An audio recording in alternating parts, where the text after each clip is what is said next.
teams or what to expect, and basically just go over how the first week went for most of these teams. Now on the screen now you can actually see what I did last week. Now originally, the start of the league, this is where I rated the teams to be.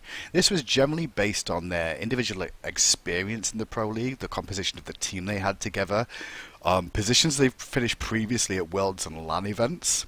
And not just that, but also the rookies that were on the lineups too, and whether the rookies would make an impact. And then obviously we've had the first week of play. 2 teams didn't get to play this week. First of all, which was Saw over in North America and Cringe Crew over in Europe. So we'll probably leave them stood where they are for the time being. But I'm going to break down the results for you from the games. Just, you can see there who beat who and why they're in this is the current position they were in before I did this. So what I'm going to quickly do is just do a quick copy past to Reno here. Down here, because this will make it easier for me to organize them once again for you to understand too.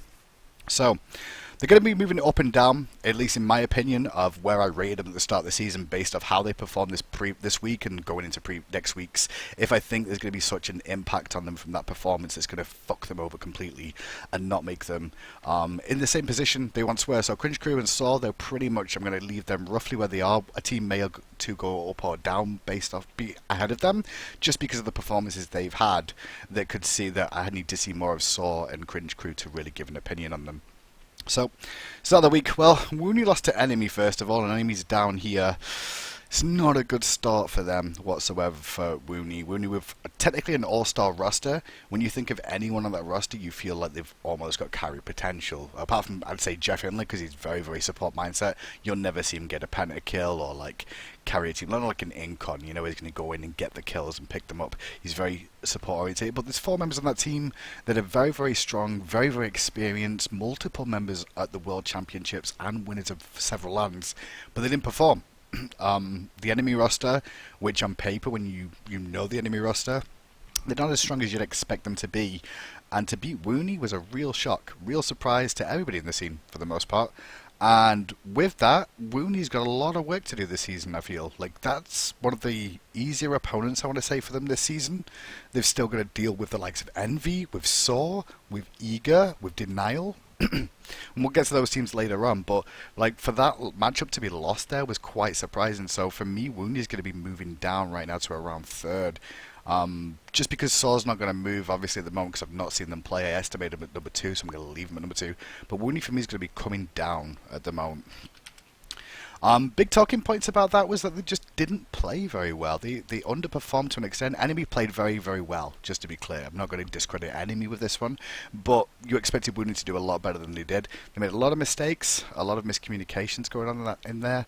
I think they'll fix it. I think they're not going to go further down than 3rd right now. They'll probably go back up as the season goes on. But based on that first week's performance, disappointing. And you can't put them as the number 1 team in NA right now based off that performance, and that's where they're going to get pulled down. Moving down the list, we'll go on to Envy, who, well, we saw Cyclone get that Penta kill. And it wasn't Cyclone alone that carried that team. The whole team played very, very well in that matchup up against Eager. And Eager had a good performance, honestly, overall throughout this season. As you see, they beat Allegiance earlier on. Went against Envy, they gave focus bans of Ratatoska against them. But Envy are looking very strong, and not only are they looking strong, I'm also going to put here added Masked to the roster.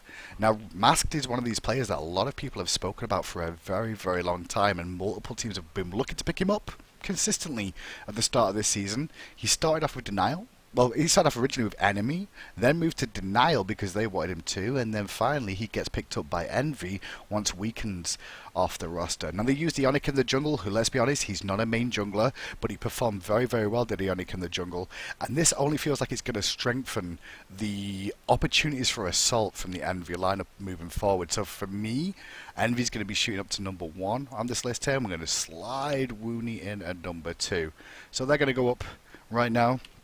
Other talking point, obviously, is Eager. Eager have currently sat in 4th position in this. I'm not sure whether they'll move up and down. We'll look at the others right now because they went 1-1 against. So they beat Allegiance 2-0, I should say. They went 1-1 in their games.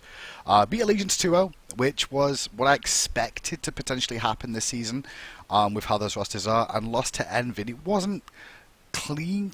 I was going to say, it was clean losses to Envy for the most part. Individual skill really showed up. Zatman went off. Good performances from them. Picks and bans, I feel, let them down. They had a strategy going into the game. That strategy did not work. clear as day. There's been a lot of talk behind the scenes about potential things that may have been the reason for why we saw Nemesis picks and things like that, but it didn't work out. They went in with a strategy, the strategy failed them, and they got defeated by Envy. If they're going to pick strategies like that again, I think they're going to really struggle. I'm going to leave them where they are for the time being. I don't think we're going to see them move up or down just now based off the performances last week. I expected them, as you can see the rankings, I expected Envy to finish above them, I expected Legion to finish below. I think Eager's going to be fine where they are. Moving into the next couple of weeks, Picks and Ban's going to be a big focal point. They're getting Ratatoska banned against them, which is a great thing. Zapman's having fantastic performances so far. Other notes to mention, really, Devios in the solo lane did okay. I mean, against Omega, he didn't perform out of his mind, but he's against Omega. Him and Devios go way back, and those two will always fight at it. Omega's currently got the edge on him, especially based on the meta. On to Denial next. They beat Randozos. Pretty standard, pretty expectant for them to beat the Randozos. Big talking point for Denial this week, though. Even though they look very good, they're about to lose Mace to the face in the jungle. Sorry, Mace to the face in mid lane, I should say. Leaves, and also we also see Masked leave this team as well. Now this team's going to change them based on the next week. The next week is going to be completely different because they're going to have two new members on the team. One of them is going to be Xenotronics in the mid lane. Xenotronics is a rank star for the most part, played a lot of rank play, some Challenger Cup play as well, but as a Hunter player, as an AD carry, he's transitioned into the mid lane, and it's a very similar yet different kettle of fish to switch from that role to the mid lane is the big talking point here. Early game, he's going to see a lot more presence from multiple people in his lane. He's not going to get as much farm in that lane as easy as he once did. He's going to be splitting a lot of camps. He's got to keep an eye out for more rotations. Mid lane is a big focal point of the map, and a mid laner is not what I want to say is a hard carry. There's no mid laner on any team that you will sit there and go, this guy will carry the game. There's no superstar anymore in the mid lane because of the way the meta is. The mid laner is there for support, damage, and sit on the backside. That's pretty much it. You'll sit at the back, deal supportive damage, do the rotations, but you're never going to go off and be a hard carry for your team. It's just pretty much the case of how mid lane is. Even the likes of people playing Zeus like the best had very good performances, but you could never say they went off and carried the whole game. So losing Mace to the face, which I've spelled wrong, and Masked is going to hurt this team. It's going to really hurt Denial, honestly, right now. And I think that's actually going to cripple some of their performances going forward, at least for the time being. So they're going to be moving down for me, and it's only going to be one spot. I say it's only going to be the one spot down, but we'll explain where they move to in a second. So I'm just going to pop these ones out here on that side. Allegiant's performance against Eager, as to be expected. Now, I mentioned about superstars in certain roles. Allegiants have a lot of highly known players, but none of those you would class as the superstar carry of the team. And I think that's the big thing. When you look at the likes of Wooney, you could see, well, it's not called Wooney anyway, it's called LG, isn't it? I should put it down as LG. Silly Hindu. But yeah, when you look at the likes of LG, you could mention Barracuda, you could mention Andinster quite easily off the top of your head. When you look at Pantera, you think of like 3 names easily on that roster, as well as Paradigm and the rest of them, Fnatic too. But when you look at Allegiance, these are very supportive role players, and that's not a negative to them. They've always just had this superstar with them that has made the team strong. And when I look at Allegiance, none of those names on paper, especially the one big talk about is Lassus in the mid lane, right? He is a potential superstar, but in the role he plays, I just talked about how mid lane is played at the moment and what we're going to see coming out from Xenotronics in the mid lane and how it's going to have to be adapted in this idea of mid. Lassus can't be that superstar on the team. It's just not possible in the role he's in. And when you look around the rest of the team, they're good at their roles, but there's no superstar. Oceans is still a rookie. He's still got a lot to learn, so you can't even look to him to be a superstar just yet. Will he grow this season and possibly be that way? We'll find out. Maybe the next Visha member Zapman. We'll see. So Allegiance at the moment, they lost to Eager. I don't see them moving from their current position right now. I think they're fine as they are.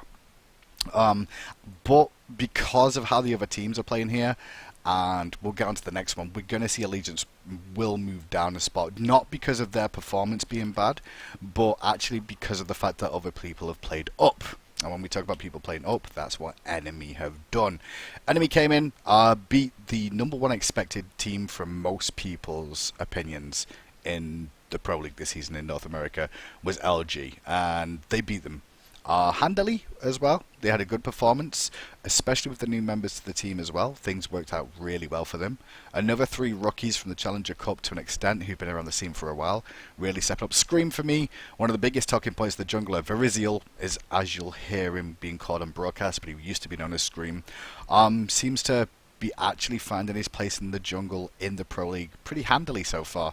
Up against, a superstar like Aninsta and Bush in mid lane all day, had a very good performance for himself, so you can't be too upset about it. Panda Cat obviously combined with Pain de Beyond. That's an old school thing from the days of Legion of Carrots and even previous before that, when those guys have stuck around together for a long time, so the duo lane's okay.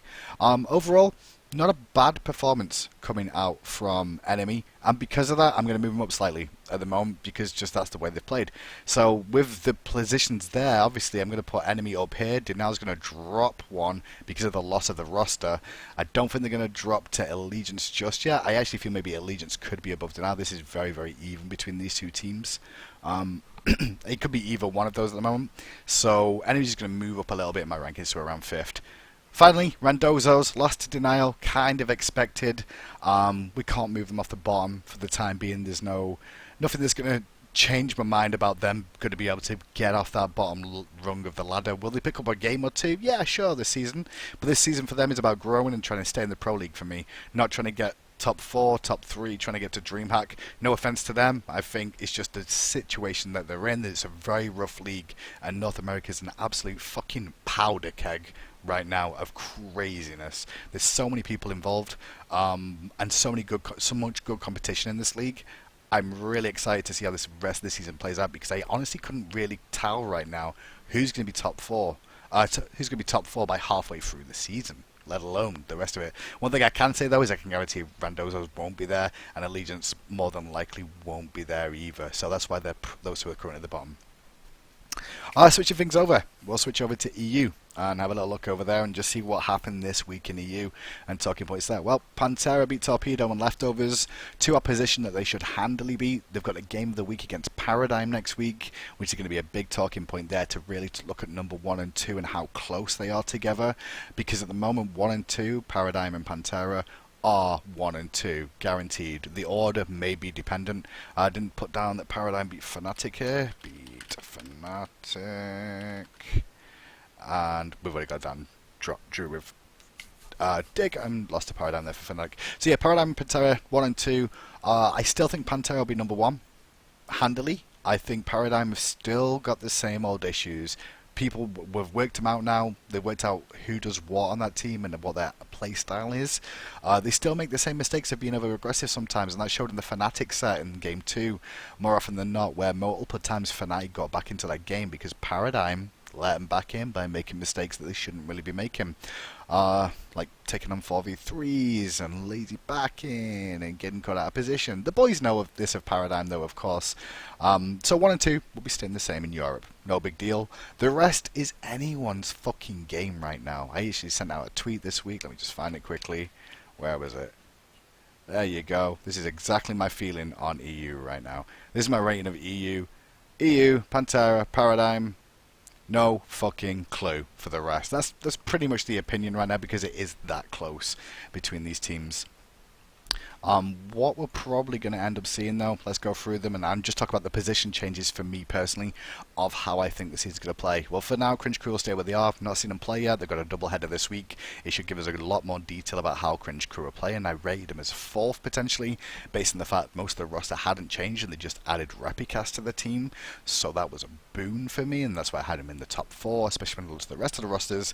I saw more weaknesses than I saw positives, and that's why they got rated there originally. Fnatic, first of all, drew a dig, which on paper you wouldn't have expected them to do. No offense to Dignitas there. Paradigm, obviously they got defeated by Paradigm. Now they took Paradigm late, and that was generally because, for me, it was generally because Paradigm made a lot of mistakes that allowed them back in, and they also had a very dangerous late game composition that ended up getting online. So it made Paradigm have to wait out and play very, very well. Talk about the players on that team. Big Man Tings, I think he's had a pretty good performance so far. There's nothing that's really like shown me that Big Man Tings has been making mistakes too much in these engagements. He seems a very solid support player, but I've not seen him be a frontline initiator just yet. If you've noticed, they're always relying on Jiffy to do the initiations. And that's where the talking point is Jiffy at the moment. Had a rough couple of games, I should say, out of all of them. I think he's still trying to find his feet in the Pro League, but I think they're looking for him to be the engager on the team. That's what it comes across as at the moment. I don't see Big Man Tings going in with the aggression. It's more Jiffy that's having to initiate, and then the team are playing off him. And if that's the case, that's very similar to an adapting style of play. Adapting will dive in, initiate a fight, and then disengage it, and then maybe even reinitiate again later on. We saw signs of that during the games against Paradigm as well, with what that play style may be for him, where he's going to jump in, deal some damage, jump out, try and survive, turn it around later on. The Fnatic roster, though, as it stands right now, I think it's going to take more time, honestly, for Jiffy and Big Man Tings to really find their feet, and they find the groove as a team as well. Zeros is doing what he needs to in the mid lane. You really saw his performance played well. Maniac had a fantastic games as well during all the games that I saw him play. And Reels had the solid Reels performance. Yeah, a little bit over aggressive here and there, but that's kind of his playstyle for the most part. They will be, I don't know, see, I can't even say I don't think they're going to slip down from where they currently are, because I can't put them lower than any of the other teams right now. So I'm going to leave Fnatic where they are for the time being. Doesn't mean that a team can't catch them realistically pretty quickly. It's quite possible that'll be the case. Cringe crew, like I said, stay where they are. Move on to Torpedo next. Now they lost to Pantera here, which was a poor performance. In all honesty, it was not a great performance from them. Not in play. It was in picks and bans, and I've put the note there on the side. Picks and bans. Really, really poor picks and bans for both games. They're very focused on the laning phases. They're not focused on team fights. They're looking at not necessarily comfort picks, but maybe they are comfort picks, you know? Maybe that's what they're looking for, was just comfort picks to get them through the games where they felt most comfortable. We saw like Thor solo lane, but when you look at the like engagement of the team and how you're going to engage fights and who's going to be a front line for the team, Torpedo let themselves down on that, and that was one thing I was really surprised about. I expected with like the team they've got behind them and the amount of focus that's going on with this team, of like people hungry to see them succeed, as well as some of the stars on this team. I hoped for a lot more to see out of them. That's why I've had them 5th, because I felt like they've got the potential. But that performance for me didn't really show it, you know? It didn't really show it. And I'm disappointed in them for that. So there's not much else I can really say. I mean, Torpedo's going to slip this week. Based on other teams' performance more often than not. So they will be slipping, and then we'll move on to Hungry for More, and we'll get to that one now as well, as I'm just going to poke these out for a second. Hungry for More. Ranked to 6 for me, lost to the Leftovers, who I had at the bottom. Now, on paper, when you think about Hungry for More here, you've got Pretty Prime, bid to World Championships, Pretty Prime, bid to the World Championships, Ataraxia. They've got Variety in the solo lane, who was very, very good in the early stages of Season 1, when the kickoff LAN happened, if you remember, when it was on Team Coast.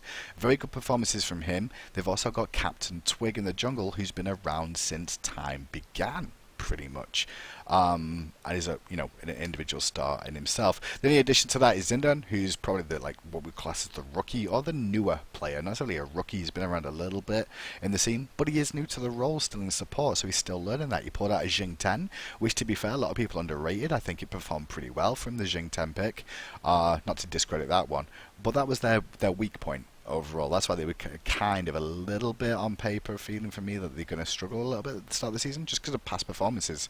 But to lose to Leftovers, and we'll discuss Leftovers now, because they lost to Pantera, fair play. That's kind of expected. They put in a pretty good damn performance against Pantera, though. But this roster is Badger, launched on, same as Captain Twig, basically. On paper, same as Captain Twig, been around forever, been on the same team as Captain Twig forever, had great performances in the support role. He's also got with him Cherio in the mid lane, who's, let's be honest, he's starting to get a bit of claim to fame now as this European powerhouse to an extent. He's playing very, very well and stepping up for his team when he needs to. They've got Jungler, used to be called Fails, who has been around for a long time too, never really found his footing in any single team, and all of a sudden he now has found himself on this roster where he's starting to click, and he's actually getting his shot at SPL to really shine, and him and Cherry are combining very, very well. Not only that though, this team of Leftovers also have 2 new players. They've got Arkil and Nika. They've got a female in the solo lane, first of all, and then on top of that, he's not really female, I just had to say that one, I'm sorry. Just a shout out. Nika in the solo lane, and they've also got Arkil in the Hunter role. Those two had good performances. Nothing to write home about and be like overly like, oh my god, watch out for this guy. But good, consistent performances. And it was very, very well played by the whole of Leftovers to beat Hungry for More in the fashion that they did. They outpicked and did very, very well against both of those against those teams. So what I want to say is that Leftovers are moving up for me, and we will see Hungry for More move down based on the fact that these two, they changed. But before we can do that, I've got to look at Dignitas as well. Dignitas split with Fnatic, really good performances. Big talking points for me were the big words for me for Dignitas this season were they bringing Suntouch in for the support role. Suntouch has been around for a long, long time. He's got a lot of experience on that roster, but he's coming back to the support role again after playing jungle, after playing multiple other roles. Now comes back to support. And I was worried that what his level of play was going to be like. Not in the fact that he's going to be really, really shit, but like even you're out of the role for a while, you'll come back, you may make mistakes, you may be over-aggressive, you may initiate at the wrong times. However, his performance was so fucking good on Bacchus, it forced a ban from Fnatic in the next game. Wow. And they were trying to really hit Suntouch as well with the bans with Fnatic, just trying to try and hit that weak point, because that's what people felt the weak point was. Suntouch had a fantastic fucking set, and so did their solo laner, Dark Dodo. I was worried about Dodo coming to the season, still am, if I'm honest, still am, just because I'm worried about his god pool. It's going to be a big issue. He used to be a jungler, not really spent that much time in the solo lane, and that can be exploited. Maniac didn't manage to exploit it the weekend on the Bologna whatsoever. He played Chang'e. Not really seen Chang'e in the meta for a while, but he had a very good performance on it. Big waxing moons, good team fight presence. He played very, very well and did his job for the most part. And then the combination of Shadow Nightmare, Frostiak had good games. Ren's disappointed me a little bit. Made a couple of mistakes. I still feel Ren's is very similar to someone called Ninja Bobat or Lanbat. Ninja Bobat is probably one of the best junglers I've ever seen at LAN. When he's on his form and when he was at lands, he goes off and is amazing. And that's the same sort of feeling I'm getting about Ren's now as we look at the season. I thought after Super Regionals we'll see Ren step his game up. It didn't look great from him. Hopefully it's just, first couple of weeks and it works out and he gets a little bit better for himself. But with that and the performance that those guys had, they're going to move up. So Dignitas for me moving up, and with Torpedo moving down and Hungry for More moving down, well, you can see where Dignitas is about to go. They're going to slip up to 5, and we're going to see these two drop down here for the time being. This is very, very close again, just like on the side of NA, Torpedo and Hungry for More. I also forgot to mention Leftovers moving up as well, and that should be this way. Nearly made the mistake. We're going to have to do it like this. Feels bad. And this is how tight this group is right now, is that, Hungry for More I'm classing as the bottom team here, and Torpedo right behind them, and that's really close. But Dignitas played well, Leftovers played well. You can only really go off performances for the time being. Scrim results mean fuck all. I just want to point that out right now, because a lot of teams and a lot of players get very defensive, especially when they know performances in scrims, okay? Nobody plays your fucking all-out best in a scrim, because you always know there's nothing on the line for it. You're there to try things out, test things out, and try and improve to get moving forward. That's what scrims are all about.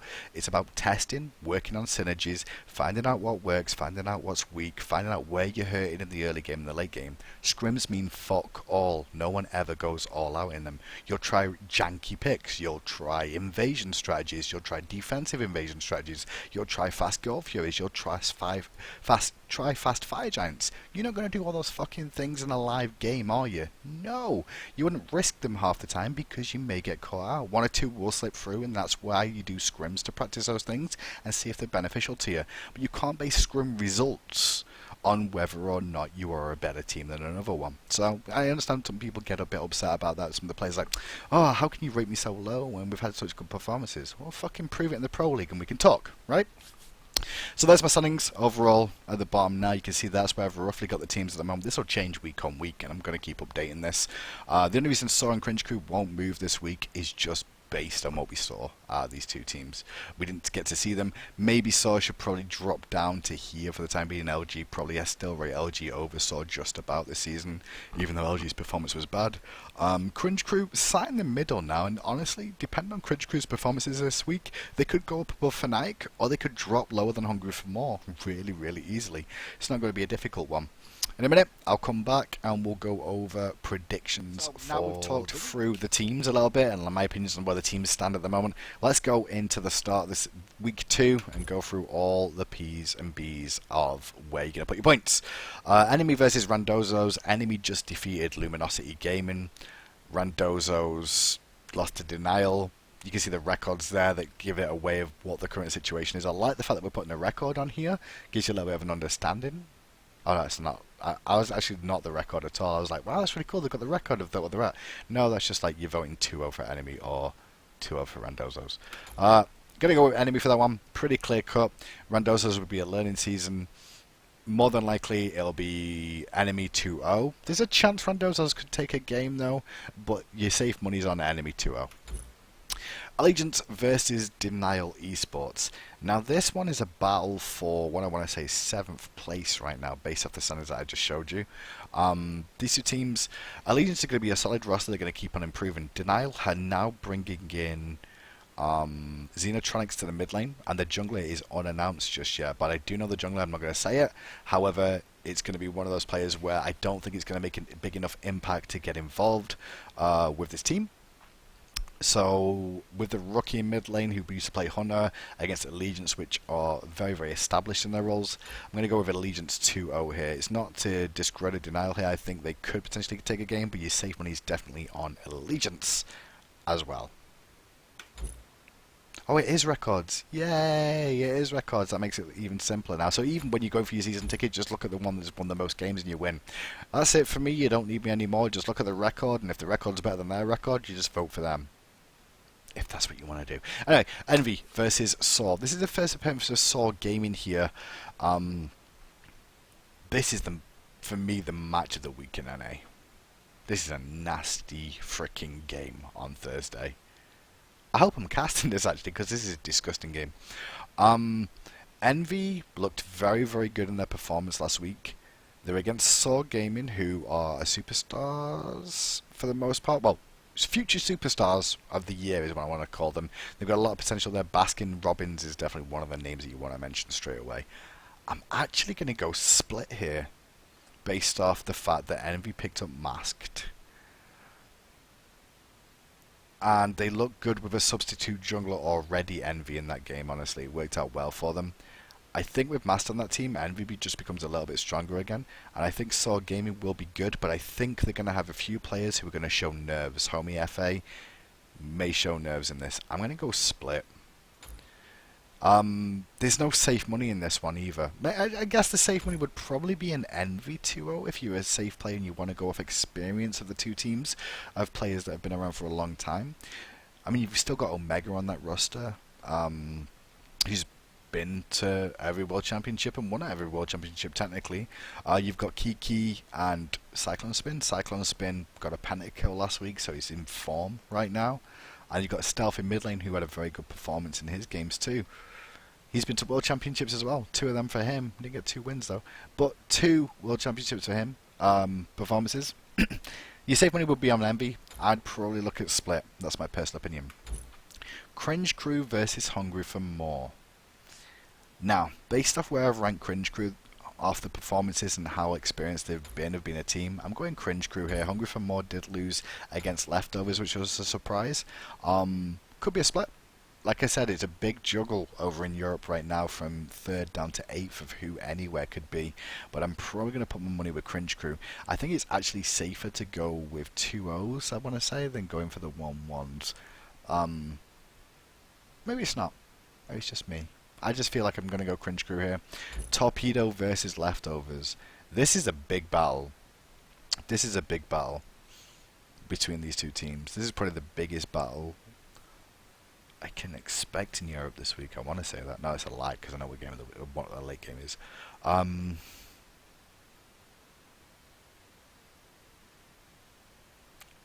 to think with my head and my heart at the same time because I actually love both rosters of these two teams. This is a really tough call here. Torpedo's picks and bans really have to improve. Nika versus Game Hunter would be a very interesting matchup in this one to see how they play out. Cherion fails. So what I'm actually doing in my head now is I'm working out how I expect the games to go, how picks and bans will go for the most part, and then looking at compositions of like what's the early game situation going to be. So it's going to be Cherio and Jungler up against I can't think of Carino and Ninja Bobat. God, I should really side with leftovers here. Alright, my head saying leftovers, my heart saying torpedo, so I'm going to go split. Now, I'm just going to go with a split here.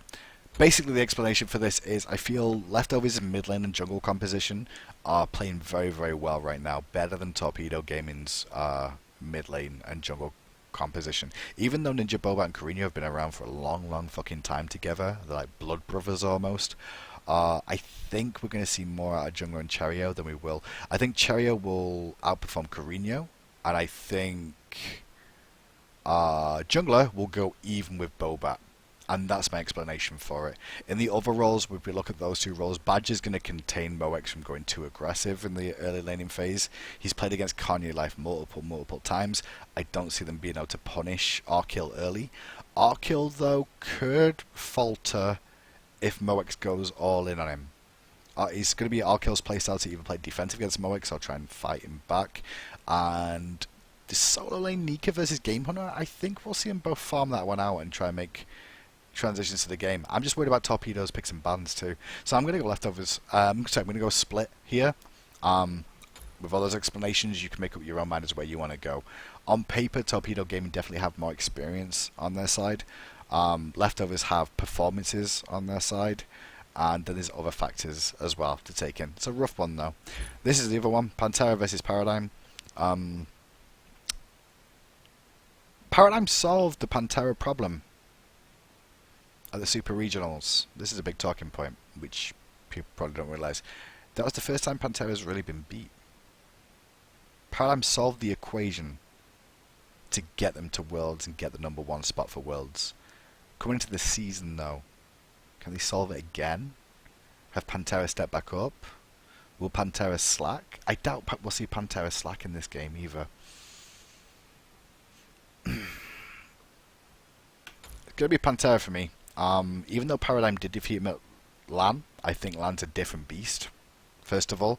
That was Pantera's first LAN, as well as one of the reasons I'm going to say that too. Even though Paradigm solved the equation of Pantera and how to play against them at the Super Regionals, it was their first LAN, and they did show an experience at their first LAN as well. I think they're all in the comfort of their own home. They're off to a good start with a 4 already. They'll be looking to extend it. You could go split here quite easily and not be upset. I think you could go split and be quite happy to just lose the points because you'll see good games out of this anyway. But if you really want to invest with points, then the likelihood, I'd say we're probably likely to see Pantera win more than we're going to see a split. More than we're going to see Paradigm 2-0. That's the big talking points here, I think, more than anything else. I'd more than likely see Pantera getting 2 point, winning both more than a split, more than Paradigm winning 2-0. Fnatic versus Cringe Crew is an interesting game. I would put Cringe Crew down immediately after seeing the performance from Fnatic, but I expect Fnatic will come in stronger this week, especially because they've got... I think Fnatic will come in a little bit stronger this week, so I'm going to go split here. I don't see Fnatic 2-0 in this. I could potentially see Cringe Crew 2-0 in this, but I think split is definitely the more likelihood in this one, for sure. So it will be Cringe Crew. It'll be the second game of the week, and honestly, what I'd advise you guys at home, because I'm not going to be able to do this, right? But you're going to see Cringe Crew play against Hungry for More on Friday. If Cringe Crew lose to Hungry for More, I would definitely vote for Fnatic here. If Cringe Crew don't perform that great and make it close against Hungry for More, like it's not a really clear-cut defining victory for them, I'd look to a split here, or even still Fnatic could be a possibility. If they absolutely shit on Hungry for More, then look at Cringe Crew fully. But split is definitely the option. It's very, very early for me to try and give an opinion on that one. Then we head over to North America again for the Sunday game. This is Enemy versus Denial. Now, this is a battle of two teams, which is very interesting, and Enemy's going to get the 2-0 go-ahead here, based on the fact, once again, Denial are going to be bringing in Xenotrix in mid lane and a new jungler. They lose Mace to the face, and they lose Masked on the team that did so well the week before. And Enemy they defeated Luminosity Gaming. If they can keep that run going and keep their performances up, they should beat Denial based on the performances. Pretty simple on that one. And finally, the game of the week, which will be Monday, which is Luminosity versus Envy. My oh my. Luminosity lost to Denial. This is just talk about records first of all. Luminosity lost to Denial and Envy defeated Eager. Envy also have joined them this week masked in the jungle. Luminosity going to be an unchanged roster, I believe, so far. Maybe something happens just before the final lock-ins, but I'm pretty sure this is pretty much going to be the case. There's the two teams. Luminosity underperformed. Envy performed as expected. Envy are going to strengthen their lineup this week based on the lineup they had last week. If anything, you could turn around and say Luminosity had the stumbling block of the start of the season. Envy off to a great start for themselves. Will Mask's introduction be a detriment to them? Could you potentially see something crazy happen? The funny thing is, when you think about this, look at your percentages of where you expect to win. Would you expect Luminosity to 2-0 based on their recent performances? Not as much as I expect Envy to 2-0. But then would you be surprised if both these teams split these games based on performances, skill level, involvement in the game and things? I'm actually unsure. I'm very tempted to go with Envy here, based on the performances alone, but I'm going to factor in the fact that the Luminosity boys have been around a long time. They've got a lot of experience. I'm going to class it as a stumbling block. We're going to go split here. If this, depending on how this goes, we're looking to find out who's going to be top of the shop in North America, I want to say. Luminosity Gaming against Enemy was a stumbling block, but if it doesn't get corrected this week, then we could see, North America be even more open as well as so. There's my little look over the predictions for this week. A little bit more info than last week, because basically it was just like guesswork to an extent based off team compositions and how strong they were.